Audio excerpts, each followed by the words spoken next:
Let me ask you something. Do you feel worthy of the life you say you want? The one you ask, pray, and work for?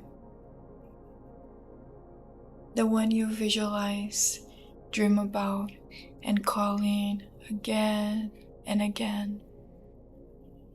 But yet, some part of you hesitates. It pulls back. It sabotages. Why is that? Hi, my name is Yas. Welcome back to my channel. Today, we are going to explore why sometimes we push away the very things we say we want. How self-sabotage is often not a flaw, but a sign that something deeper needs to shift. Our sense of worthiness. Let's break that down, just to see what happens. Let's begin with clarity. Worthiness is not about whether you deserve something. It's about whether you feel emotionally safe having it, holding it being yours. You can want love, but if you don't feel safe being seen, you'll push it away. You can want peace, but if you've been conditioned to believe that peace doesn't last, you'll create chaos as soon as things get quiet. Worthiness is the inner architecture that allows you to keep the things you've asked for. Without it, your system will find a way to pull you back into what's familiar. And that's where self-sabotage kicks in. Self-sabotage is when our actions or inactions block the things we've been trying to bring into our lives. Not because we don't care, but because some part of us doesn't feel safe receiving. It's not resistance to the goal, but resistance to the version of us the goal requires. Self-sabotage is what happens when you don't feel ready. And it usually doesn't look like giving up. It looks like misalignment. You want something, so you work to get it. Things start to align. Opportunities show up. You get closer and closer, and then you shrink. You overthink. You question everything. You doubt your timing. You wonder, is this even for me? You delay. You miss deadlines. You pull back quietly. From the outside, it might look like uncertainty, but inside, it's something else. Part of you doesn't feel safe expanding. It doesn't feel allowed to have it. Often, self-sabotage is our nervous system saying, this isn't familiar. It's not safe. And if our body doesn't feel safe, we won't stay. In The Mountain Is You, Brianna Wiest writes, "You are not afraid of the mountain. You're afraid of reaching the top and realizing it didn't fix you." What if you're not afraid of failure?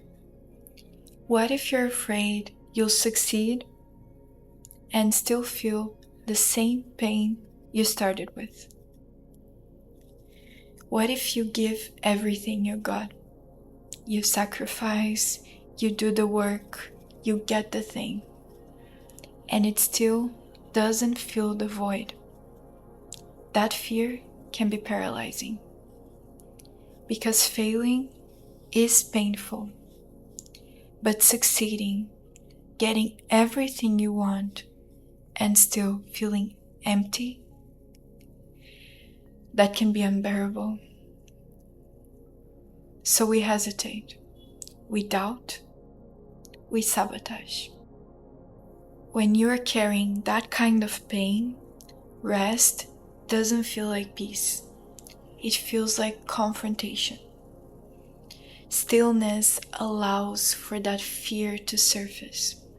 So we stay busy, we chase, we keep climbing. Not because we're ambitious, but because we're afraid that slowing down will make us realize that nothing will ever be enough. And my dear, if you want a fulfilled life, you will have to face that and work on it. Dr. Maté, in his work on trauma, reminds us, trauma is not what happens to you, it's what happens inside you because of it. If you grew up in a space where love felt conditional, where joy didn't last, where peace always came before chaos, maybe your body doesn't recognize good things as safe. And for our bodies, safety is the priority. You say you want calm, but you keep creating stress. You say you want love, but you pull away the moment you're being seen. Maybe you're not resisting the good things. You are in fact resisting the collapse that used to come right after it. But this isn't just personal. You didn't create your beliefs about worth. They were created by systems. Family, race, class, sex, patriarchy, colonialism, and so on. Systems that taught you who gets to feel safe, who gets to succeed, and who gets to want more. As Fanon said, we internalize the image of who we are through the lens of power.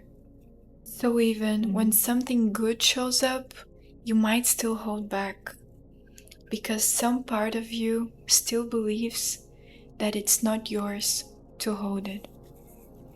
So when you hesitate to shine, when you over-explain or over-apologize for wanting more, ask yourself, where did I learn this from? And break it right there. If fanon shows how we internalize power, debord shows how we perform it. In the society of spectacle, he argues that we no longer live real lives. We consume images of life, curated, optimized, aestheticized. We're not taught just what to want. We're taught what that should look like, what healing should look like, what success should perform like. So we start chasing that image of worthiness instead of internalizing it. We don't just want to feel better. We want to look like we have everything figured out. And when the reality of growth gets messy, uncertain, slow, we think we're doing it wrong. And that's where sabotage kicks in. Not because we're failing, but because transformation doesn't look like what the spectacle told us it would. The moment you stop performing and start becoming, it gets messy. Because growth is not polished. It's not optimized for a feed. It brings doubt, confusion, discomfort. It brings up everything you've been trying to hide. As Nietzsche wrote, one must still have chaos in oneself to give birth to a dancing star. We fear that chaos because we were taught to believe that change should be clean, that healing should be linear, that evolution should always feel good. But what if that chaos is a signal that something real is breaking through? From all of these concepts that I brought to you today, I want you to be curious about how they apply to your life. So I would love to invite you to ask yourself, what do you feel worthy of in your life?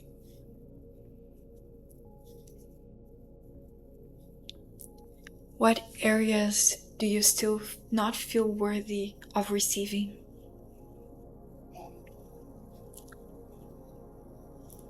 What would actually change if you got everything you wanted? Ask yourself those things, not to fix everything, but to observe, to be curious about this beautiful soul of yours. Remember, awareness creates space, and space is where change begins. If this video got you thinking, let's keep doing this. Subscribe to my channel and I'll keep you curious every week or every other week. Let's see what happens. I want to end this video today with a special moment. So please, I want to invite you to close your eyes and take a deep breath.